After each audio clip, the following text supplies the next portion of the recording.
James Stewart as the six-shooter.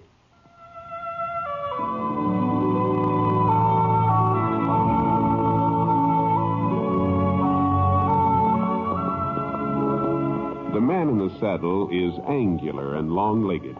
His skin is sun-dyed brown. The gun in his holster is gray steel and rainbow mother of pearl. Its handle, unmarked. People call them both the six-shooter.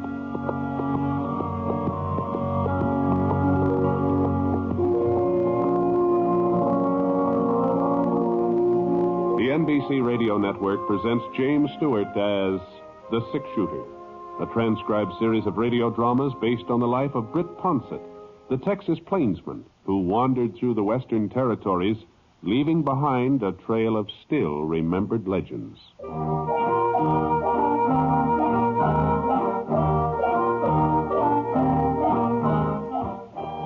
Halfway Creek sure wasn't much of a town.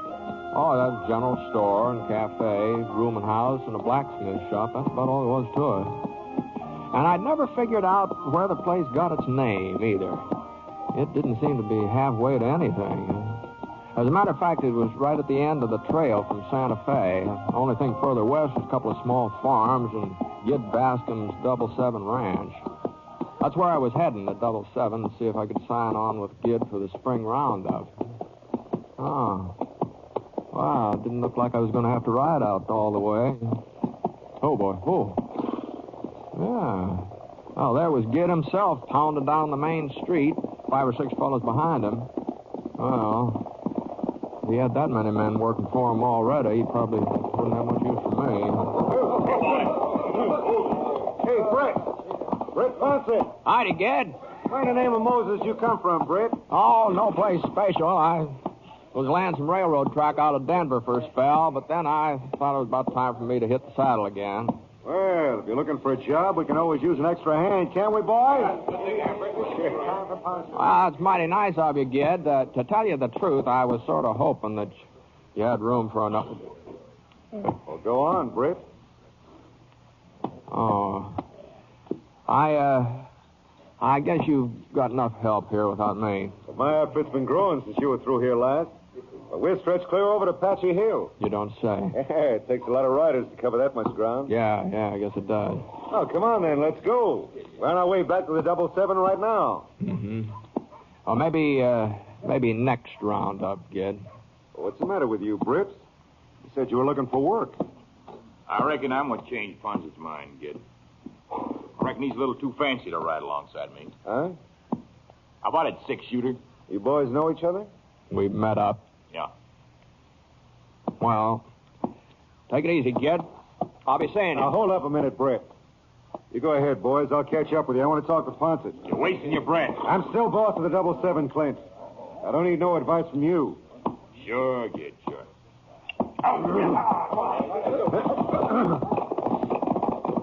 Got a cup of coffee, Britt? Oh, thanks. I guess I could use one. Yeah. Christian ain't the best cook in the world. He can usually get his coffee down without it gagging you. Chris, you still run the cafe, huh? Sure. Town ain't changed much, Britt. On the surface, that is. Oh? Oh, well, come on in, Mr. Bascom. Come on in. Hello, Christy. You remember Britt Ponset? Britt, well, for goodness sakes, when did you get back to town? Oh, just a little while ago, Christy. You're sure looking well. Fit as a fiddle, Mr. Ponset. Fit as a fiddle. Now, you both sit down at that table over there, and I'll bring you some of my special for today. Beef stew. I made it fresh this morning. No, thanks, Christy. We just come in for some coffee. Why, it's after 4 o'clock. It's practically time for supper. No, coffee will do the trick for now. Oh. Well, what about you, Mr. Ponset? A little taste of my stew? No. I think I'll just stick to coffee, too. Oh, okay. Well, the pot's on the stove out in back. I'll get it. No hurry. Well, Britt? Hmm? Is Clint right? Is it on account of him you don't want to work for me? I never said that, Gid. You sure acted it. Well, to tell you the truth, I was sort of surprised that you'd hire a man like Clint Sutton. Britt, I just didn't have no choice. Oh? Like I told you, the 7's been growing. When a ranch gets big, well, I guess a man's bound to make enemies. We need somebody who's handy with a gun around. Mm-hmm. You never had any enemies before, Gid. Yeah, well, times are different now, Britt. What do you mean by that? Well, you remember those sod busters down by the creek, Perry Waddell and Fred Garver? Sure. Well, there's been some new ones moved in the last year or so. Well, that isn't your land along the creek, is it? No, never claimed it was. I always figured there was plenty of space around here. Room enough for me and them nesters, too. Well? Well, I ain't been like some of the other ranches. You know that, Britt. I ain't never tried to run the sod busters off or burn them out. Live and let live. That's what I always said. I try to practice my preaching, too. Here's your coffee, Jen. Right off the stove. There we are. You sure you won't have nothing else? Oh, thanks, Christy. Here you go. No, hold Keep on. your hands Hold away on. from your pockets, Britt. I guess I can afford a couple of cups of coffee. Oh, well, thank you, Mr. Vasquez. I say, I've got some bread in the oven, so if you want anything more, you just holler. Boy. Better saucer it for a spell. Let it cool off some, huh? Wow. It's not the heat, it's the taste. Gee whiz, that stuff's... Well, it's as bad as the coffee I make myself. Worse. Yeah, I guess it's a good thing we didn't order none of Christie's, too. Yeah, it is. Anyway, Britt, about Clint Sutton. Now, there was a good reason for hiring him. They've been stealing my cattle. What? Yeah, them nesters. Now, There ain't any doubt about it. My tallies are short. After the roundup, I'll know for certain how many they got away with. Well, now, Gid, it doesn't stand to reason that men like Waddell and Garver would rustle your animals. They're in a rough spot as it is, and they're living right next to the edge of your ranch. Well, they must know that you could shove them off of there if you took a mind to it. I guess they know that all right. Anyway, one of them tried to shoot me. Were you sure of that? No, I didn't see who it was, not for certain. But there ain't been any strangers around Halfway Creek lately, so... Sutton's a stranger. I hired him after the shooting. I had to have somebody, Britt. My own boys ain't very fast with a gun. They ain't had much experience lately. Now, Gid, you're just asking for trouble bringing Clint Sutton in here. Britt, the trouble's already started, and I didn't start it.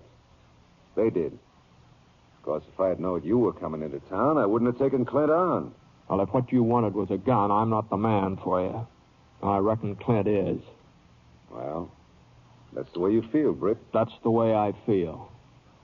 Maybe you'll change your mind after things quiet down. Or maybe there won't be a serious mix-up now that them sod busters know that I mean business. I wouldn't count on that, Gid. Well, thanks for the coffee.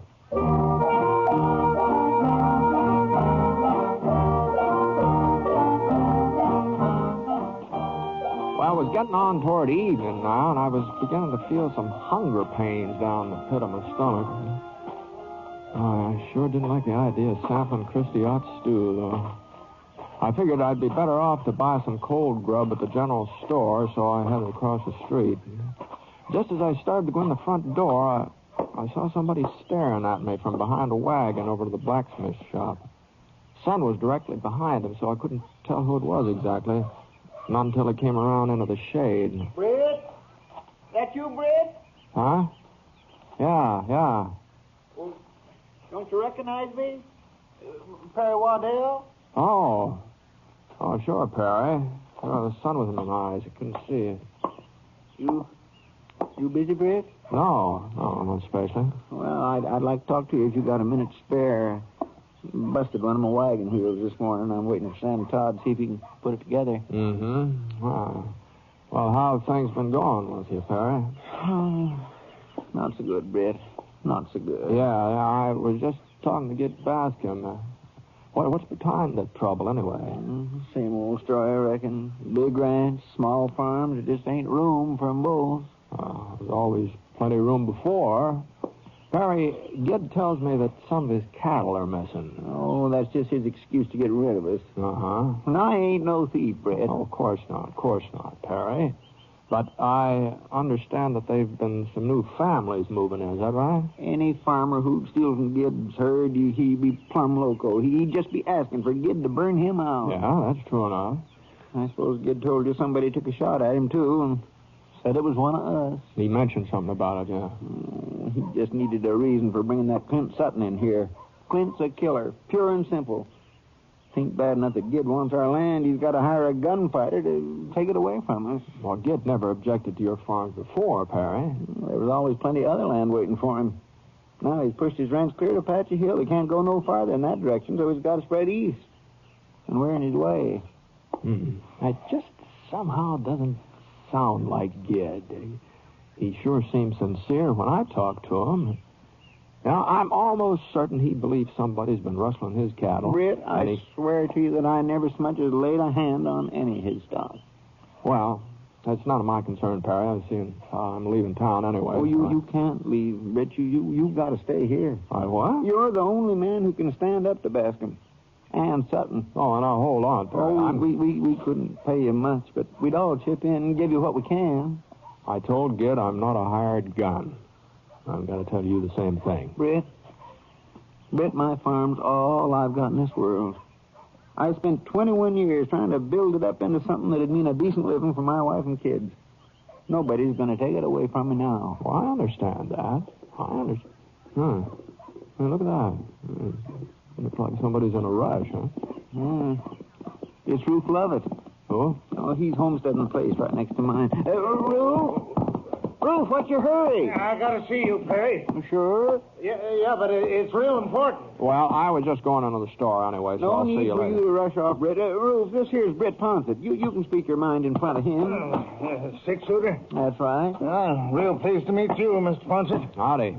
Now, what's all the fuss about, Ruth? They're gonna burn us out tonight, Perry. You what? sure? Yeah, one of Gid's own men told me. Well, I was just talking to Gid just a little while ago, Rube. He never had any intention then. Well, maybe he's changed his mind since then, Mr. Ponset, or maybe he didn't feel like advertising what he's up to. Now, Perry, we got to get together, all us farmers. Oh, sure, Ruth, sure. We'll hold them off. Hold them off? Why, we wouldn't have a chance against a man like Clint Sutton. Well, we got to do something. We got to fight back. Yeah, we'll fight back, all right, but on their own ground. What do you mean? Well, they'll be riding toward our farms tonight, Gid and all his boys. There won't be a soul over at the 777. Yeah? We'll show Gid Bascom he ain't going to have everything his way. We'll burn him out while he's burning us. Oh, Ruth. Now, I sure don't see what you'll accomplish by that, Rube. Why, Gid'll think twice before he tries to shove somebody else around. That's what we'll accomplish. Maybe so, but it won't save your farm. Well, what else can we do? Well, you might try talking to Gid, see if you can find out what's eating him. Talk's a waste of time. Oh, I don't know, Ruth.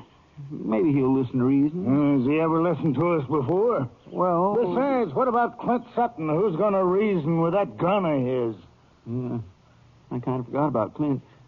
Britt? Now, Perry... Britt, talking to Gid is your idea. Yeah, I know it is. I know, but Oh, doggone it, Perry.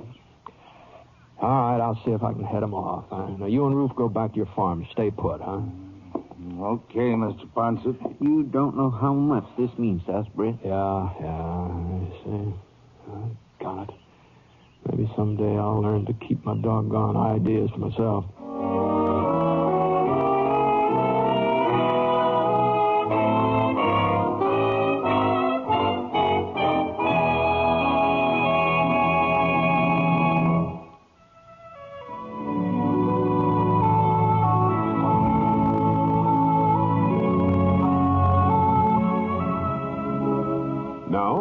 Act 2 of The Six-Shooter, starring James Stewart as Britt Ponset.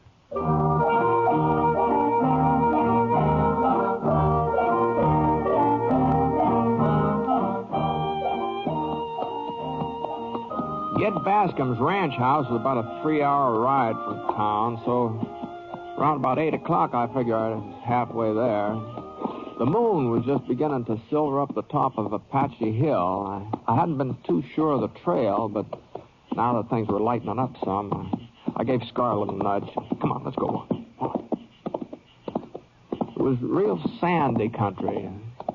A clump of purple sage every now and then, once in a while a pine tree or two. And we must have covered about 4 miles, and then we came to a little creek. From there on, the trail started to wind into a kind of a jagged ravine with a couple of tall yellow rocks at the mouth, sort of sticking up straight in the air like a couple of fingers. We were just getting past those rocks when I heard what sounded like about a half a dozen horses coming toward me. Whoa, whoa, whoa. Spoosker. I pulled up and waited. Oh.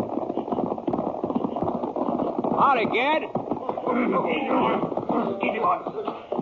What are you doing out here, Britt? Oh, I just thought I might come out and take a look at the 777. Some other time. You, in a hurry to go somewhere? That's right, we're in a hurry. Oh, hello, Clint. Come on, kid, we ain't got all night. Right. You mind telling me where you're heading, kid? Now, look, I offered you a job this afternoon. You turned me down.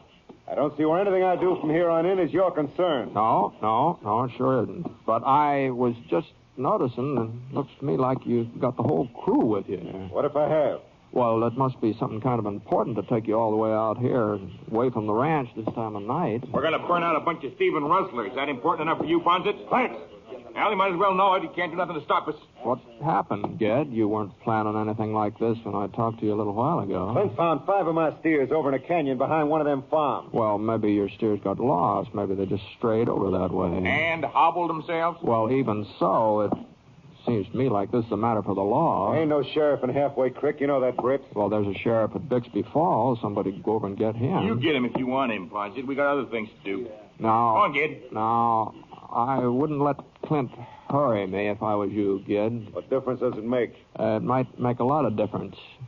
Seeing as how those farmers were talking about paying you back if you go after them. I'd sure like to know what they could do. Well, they sort of had an idea that they could burn down the 777. What? Well, they sure must want to get themselves killed. Uh-huh. It doesn't look to me like there'd be anybody there to kill him, Sutton. Look, he's lying. He's just trying to stall us.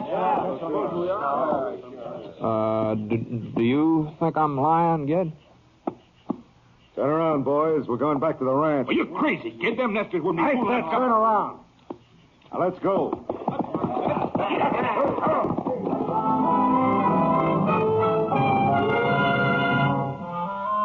Well, I watched them for a minute or two, moving along through the ravine, heading back to the 777. I could hear Clint arguing with Gid, and Gid didn't seem to be paying much attention to him. Then I swung Scar around toward Halfway Creek. Must have been about 30 minutes later when we came down to a narrow stretch of trail that twisted down the side of the cliff. Easy, boy. Easy. The moon was sliding under a thick milk-white cloud, and the rocks and the trees started fading into night shadows. For a minute or so, everything got real still. Even the crickets.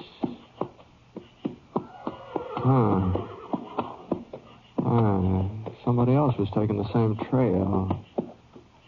Sounded like he was following me. I got a kind of a prickly feeling across the back of my neck. I started wondering maybe Clint Sutton. I twisted around to see if I could get a look. I had to squint my eyes, but finally I made out the shape of a horse about 40 feet back. He was just standing there nibbling on a couple of tufts of grass. Wasn't anybody in the saddle. And right then the cloud over the moon started skidding away and the trees began coming back to size. I was just about to give Scar a touch of the spur when I saw him, crouching low behind a clump of pines. I saw something else, too, a little glint of metal. Whoever it was had a gun. I jerked out of the saddle and hit the ground. Looked around for cover. His aim was close. It was too darn close. Well, it couldn't be Sutton. I knew Clint's style of gunplay. He might miss one shot, and he wouldn't miss twice.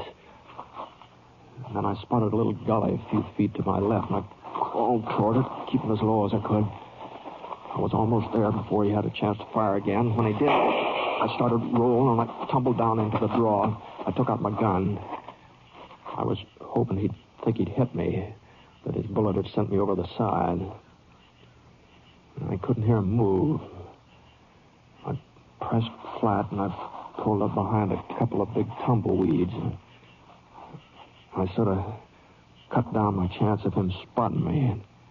He was coming now. He was going to be at the edge of the gully in a couple more steps. I shoved my gun up and sort of gauged where I thought he'd show. Then a leg came into sight. Not more than 6 feet away. Then his body swung up into view. And just before he fired, he went down on his knees fast. I swung out of the way, and his bullet cut through one of the tumbleweeds. I gave it a shove, and the wind sort of caught it. He fired again. But he wasn't firing at me now. He was firing at the weed. And he had to rise up into sight to get aim. My bullet slapped him on the shoulder, and for a minute he sort of hung in midair and teetering on the edge of the draw. And then he pitched forward and toppled down beside me. And I turned him over and got a look at his face. What? Well, what the thunder are you trying to do, Roof? You should have been able to recognize me. It wasn't as dark as all that. I recognized you, Ponset. What? You shouldn't have meddled in this. Gid would have burned us out if it hadn't been for you stopping him. Well, you wanted him to burn you out? It's going to happen anyway, ain't it? Sooner or later. Well, not if Gid isn't forced into it. Big ranchers don't need no forcing. What are you talking about? I don't understand you, Roof. It was your farm he was going to burn. You're talking like that you hoped it would happen. I think I care about that farm. I had me a farm once down in Texas. Real good soil, brown, salt, rich, plenty of water, too. A man could grow anything on that land. Well, what happened to it? Well, there was a ranch. Bigger than Gid's outfit, even. But it wasn't big enough. Not big enough to suit the fellow owned it. He kept stretching out, crawling down from the hills, moving his fences closer and closer till one day they was right up against my property. He offered to buy me out. He offered me good money, but it was my farm. I didn't want to sell no matter what he was willing to pay me. Here, come on. I'll pull out your shirt to you. I'll try and see if I can get that bleeding to stop. Yeah. You think you'll be able to ride? I don't know. Give me a couple of minutes. Oh, sure. Well, go on now. You were telling me about your farm down in Texas. Oh, ain't much more to tell. I wouldn't sell it. Nancy, she was my wife. She told me I was wrong. I'd have to give in, but I didn't listen to her. I should have listened and burned us out. I see. I wasn't there when it happened. I was in town. Nancy, she tried to stop him. They killed her. Oh, I'm sorry, Lovett. They killed her and left her there in the house while they burned it. Couldn't even give her a decent burial. There was... No. Take it easy, Roof. Don't matter what becomes of me, Ponset, not anymore. After Nancy... Well, afterwards I come up here to New Mexico. Figured maybe I could start over. Maybe things would be different, but there wasn't no different. There's always a ranch and a fellow like Gid Bascom to shove you around. I watched him spreading out clear to Apache Hills, and then when he couldn't go no further in that direction, I knowed he'd be coming my way. Well, I wasn't just going to sit around and wait for him like I'd done before. So you stole Gid's cattle. Is that what you're saying? Didn't have nothing to lose. I was going to be burned out anyways. I even took a shot at him, but I ain't much good with a gun. I guess I kind of showed that tonight. Well, it wasn't Gid who burned you out down in Texas, Roof. Luke was a rancher just like Gid. They're all the same, Ponset, with their grabbing, burning, and killing. I figured if I stirred up enough trouble to force Gid out in the open, maybe then some of the other farmers would come along with me and we'd burn him up. He'd get a taste of his own medicine. I'd be paying Gid back for what he'd done to Nancy. But, Roof, I can still see how it was that night. Smoke and ashes everywhere. First, I couldn't believe it that they killed her. I started to holler until my throat was so sore the sound just wouldn't come out no more. But she didn't answer me. I thought maybe she'd run off somewhere. They'd scared her, and she'd run away. And I saw her. Over behind a pile of smoking timbers. Her clothes was all burned out. That's what he'd done. That's what Gid had done. That wasn't Gid Bascom. Now, get a hold of yourself. I've got to make it up for Nancy. I got to burn the 777. Well, you're coming to town with me. Town? Come on now. Can you stand up? I guess so. Who are you? No, you come along. Now, here, let me give you a hand. Well, what about Luke Harper? Luke Harper? You ain't been listening to me. I told you I got to get even with Harper for killing my wife. That's what I was going to do tonight, burn down his ranch. Now, I told you. I know, yeah. Now, you told me. But you just better forget about that for now. Well, I couldn't forget. No, not ever. Come on, Ruth. Come on, you and me are going to town. Huh? Here, I'll help you on your horse here. Come on. Thanks, mister. Thanks a lot. You've been real kind. Funny. There's something wrong with my shoulder. Somebody shot me. Did Luke Harper do that, mister? Maybe he did, Ruth. In a way. Maybe he did.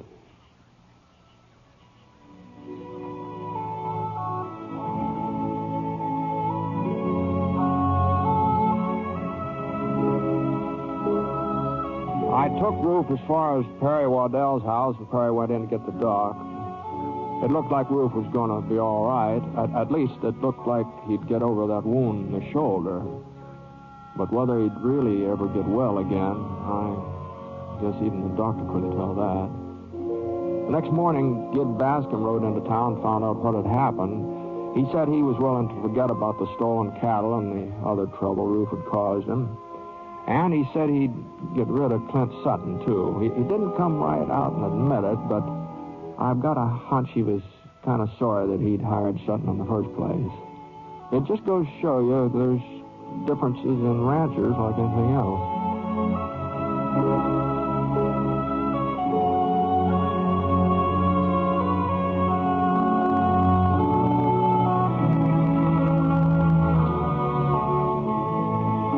The Six Shooter is a transcribed NBC radio network production in association with Review Productions.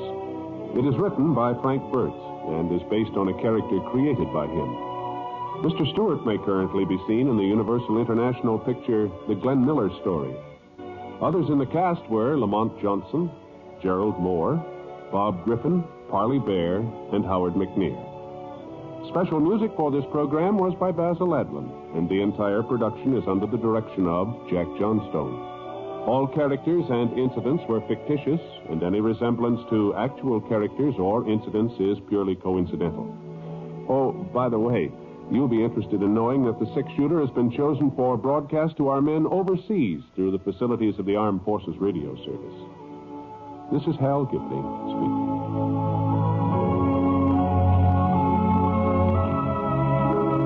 Hearing Time brings you highlights from the Senate committee hearings tonight on the NBC Radio Network.